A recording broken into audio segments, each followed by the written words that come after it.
اوہو، چلیں میں اس کو پکڑ لیتی ہوں. چلیں دیکھیے شروع کرتے ہیں. یہ آج میں نے اس طرح سے الفاظ لکھے ہوئے ہیں. الفاظ کی ترتیب کچھ اس طرح سے دی ہوئی ہے کہ جیسے یہ دیکھیں عربی میں یہ اس طرح لکھا ہوگا اور اردو میں یہ اس طرح سے لکھا ہوگا.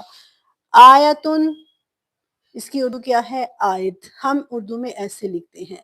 قرآن میں لکھا ہوگا المیتہ اور ہم اردو میں لکھتے ہیں میت. قرآن میں جنات ایسے لکھا ہوگا یا آگے گول تے کے ساتھ لکھا ہوتا ہے؟ موسٹلی گول تے کے ساتھ لکھا ہوتا ہے. تو ہم موسٹلی قرآن پاک میں یہ ایسے لکھا ہوتا ہے، ایسے ہی ہے نا. یہاں شروع میں الف لام آتا ہے. تو جنات، جنت ہم ایسے لکھتے ہیں. سماری ہی، یہی ضمیر ہے. سمر اردو میں ہم ایسے لکھتے ہیں. عاملتہ،